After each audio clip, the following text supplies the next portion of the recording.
Yeah, I think the guys are doing a great job. Just the bonding, the time we spent together, all the hard work, the times in San Diego, the time, with the O-line and the whole offense at dinners and all that. But ultimately, the time in the film room, the time in the locker room, the time on the field. Obviously, it's been a great training camp, great OTAs. Couldn't be much better. And I think that the biggest part of it is just us, knowing that we're ready to go. We're locked in. We're ready to play some football. You mentioned the film room. Daboll said that sometimes he'll pop his head in and see your league there and some of the wideouts, and that's just one way that the chemistry is building. How does that help the quarterbacks and the receivers get on the same page? Well, we spend a lot of time together. All the receivers, the tight ends, running backs, the O-line. We spend a lot of time together. We spend extra time together. That's the important part, though. I think about even yesterday, just spending a good hour and a half with the guys, just watching a bunch of film, understanding what they do well. They do a lot of things well, and we got to be ready for that. I think they got a lot of great vets and guys that I've obviously played with, guys like Bobby and Luvo's a tremendous football player. They have a guy like Von Miller who's exceptional. Lattimore's done a lot of great things over his career. They got a good secondary and just so I think a big part of it. Payne's a great player up front. So they got a lot of really good players and a really good system in what they do. They do it really well.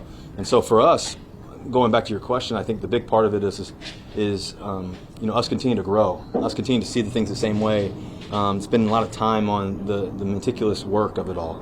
And I think that detail and that obsession that we have, and whatever I can help guys with and understanding and studying and anticipating things and all that, I think the better. And this game's about making plays, but it's also about processing what happens on the field and being prepared.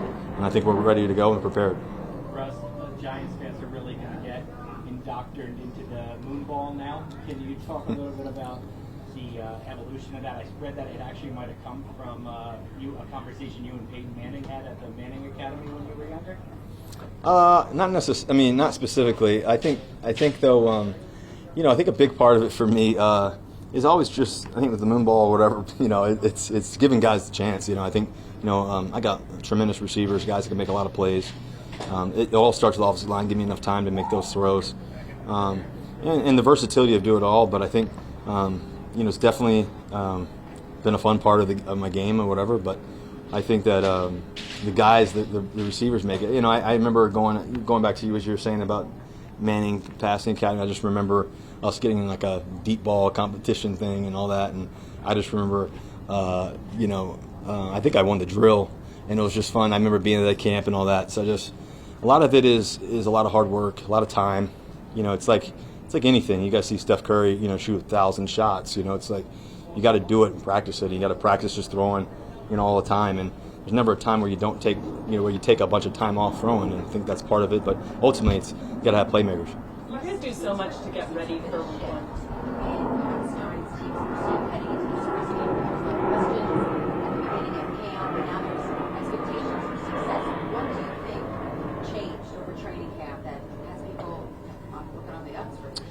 Well, I think that what we've been evolving, not necessarily changing, but I think definitely evolving, is just our mindset. I think mindset's everything. I think belief is everything. I think, belief in one another, faith in one another, faith in the process, and belief in the process and the system and what we do really well, and then working at those things at a relentless rate. And I think Coach Daboll has done a tremendous job of leading us, communicating with us as players, challenging us accountability-wise, and I think also too. We've been having a lot of fun together, man. It's like we get to do the best thing in the world, play football, do what we love to do with a lot of guys that we love, and that's what makes it great. And especially when you get to do it with a great organization, they do it the right way here. I think that makes it fun too. You come to work, you're excited to ball, and but at the end of the day, we got to go do it, and that's the thing that's the great part about it is we get to try to control that as much as possible, and I think we've been controlling the controllables. If that makes any sense. I think controllables are hard work, time, really spending a lot of time on the details of the work, and I think we've been doing that really well. Seeing what you have, what are your expectations for this team and this offense now? Yeah, I think the expectation is right now, just focusing on today. I think, I'll let that plane go by. I don't know if you guys can hear me, but I think a big part of it is with expectations is just expecting the next play to be your best play, and letting that add up, and hopefully you have 75 really great moments. And that's what I've really learned and believed, for the longest time is that, I think the expectation is just doing this play right, doing this play well, and then letting those add up. And then when you look at it all at the end of the season, you're like, dang, that was pretty good, hopefully. And I think that's what we want to be able to do. After all the work you do in the off season, how good does it finally feel to put it all together as you head out there for week one? Yeah, it's my 14th season. I'm blessed to be able to do what I love to do, and I got so much energy, so much belief, and so much confidence in who we are, what we can do, who we are as a team. And this team has got a lot of great talent and a lot of great guys, high character guys, a lot of will, a lot of want-to, and a lot of determination to do it right way. I think about guys like Nacho, who is a great leader. Even though he's not a captain, he's a tremendous leader, a vocal leader. He's a guy that's up front and just. I think about, obviously, when you have your most dominant players, like guys like Dexter Lawrence, who's a dominant player, but he's practicing his butt off on a Wednesday and knows that it's time to show up and show out. He's ready to go. Guys like Burns. I think about the offensive line. I saw Runyon in the locker room early this morning, and he went straight to the weight room early in the morning. And just that, when you have a veteran O-lineman and other guys up front, too, that are the same way in the weight room, spending extra time, those little things add up, and I think that's just been consistent throughout the whole process. And so we're doing it together, and we get to do it, and like I said, play the game we love. Russ, for you, this will be, I believe, your 200th career start. So for you, does that mean anything? Two, is it kind of like you appreciate the longevity you've had at this point to be consistent and stay ready? Yeah, I think to be able to have 200 career starts, regular season starts, and not even counting playoffs, it's a blessing. I think a big part of it too is. I think a big part of it is like you said, longevity. I think longevity. I think also too just the will and determination to have a plan. Meaning what's my treatment schedule? What time I'm waking up? What time are you doing this? What the consistency and the obsession with that. What time we're watching film, knowing that hey, on Tuesday it's Tuesday, what we're doing. Hey, on Wednesday we know exactly what we're doing, and that plan and building that out and having a vision for it. And one of my favorite scriptures is Habakkuk 2:2. It says, write it out plain so they can see it and run to it. And I think a big part of it for me is writing it out and seeing it and doing it. And God's blessed me with a lot of talent, and I've had a lot of great people around me to push me and challenge me, and I love that every day. And just to do it with these guys, man, it makes it fun. I get to, like I said, do what I love to do. A lot of great guys. Russ, talk about your relationship with Daboll. Yeah. You guys communicate a lot away from the field. Yeah, Dave's and I talk all the time. I probably have more FaceTimes with him and all that. We spend a lot of time on football, a lot of time on just life. I got to know his family really well, his kids and stuff like that. Obviously, we have little kids, and they all hang out. And he's just a tremendous football coach. He's a great man too. He's competitive. I love that about him.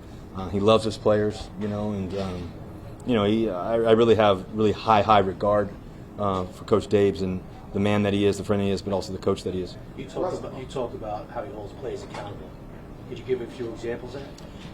Well, not too many. There's a bunch of them, but we hold that in the locker room. But I think most of it is we want to play good, efficient, effective football, offensively, defensively, protecting the football. Also at the same time, being physical, all the things that we need to do, and I think that's important, and that's what all the film's for. Russ, also, I believe you're also the first black quarterback to start a Giant season opener, and there's going to be 16 black quarterbacks starting this season. Just for you, what does that mean, just seeing how black quarterbacks have just been involved as far as, guys, it doesn't matter if they're playing each other now, but just the opportunity of getting that just feels natural, I guess. Yeah, to be honest with you, the game's changed a lot. When I think about when I came in, 2012, there wasn't many, black starting quarterbacks. I think about, Cam Newton had a heck of a year, his rookie year. Robert Griffin was the same year as me as well. He had a great rookie year. Guys that were just unbelievable football players. Colin Kaepernick was the year before me. Tyrod Taylor was playing some in Buffalo, but really that was really it. The game has changed. I think the game. We've had a lot of. I think what's been really cool about it is, when it's going actually ironically playing the Commanders. When you think about Doug Williams, the time between that Super Bowl. Fortunately, I was able to win 1-2 as well and go to 2. I think think that changed a lot. It changed a lot in terms of the perspective, not just being a black quarterback, but also the height part of it. Obviously, Drew Brees did a tremendous job of setting me up for success. Michael Vick, guys before that, Doug Flutie and others. But I think that the reality of the game, like I think you said 16, right? Like 16 black starting quarterbacks. That's a big deal. And it's just showing that the game's evolving, the league is evolving, and we need to continue that. But if you can play, you can play. James, I think going into your second season, you obviously won a Super Bowl in your second season. What does it take to sort of raise your level as a rookie quarterback to a second year like James White has to do? I wouldn't want to tell him too much. No, I'm just kidding. I think that I think first of all you got to have a great team. To do anything great in this league, you got to have a great team, got to have great teammates, and you got to have a great coaching staff and all that. I think that matters. I think also what matters is you got to have great resilience, just unbelievable resilience. Not everything's going to go your way, but when you're resilient, you don't blink, and you really have great confidence. Your confidence doesn't waver. I think for me, fortunately, throughout my career, especially early on, and even as of late, I never blinked.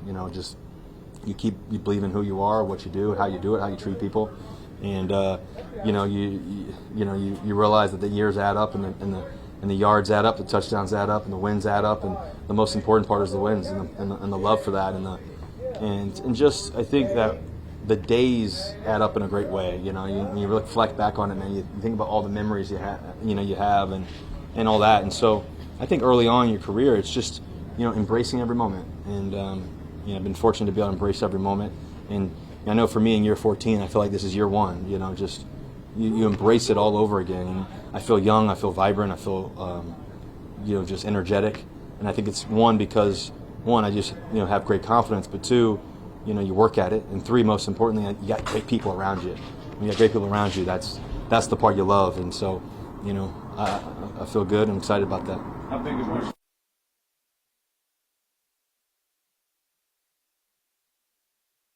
Yeah, obviously Andrew's, man, he's a monster, and he's been doing a great job of getting ready to go, and we'll see what happens. But I think that we got great guys up front. We've Hudson's played a lot of ball. We believe in him. All the guys, we've got a lot of experience up front.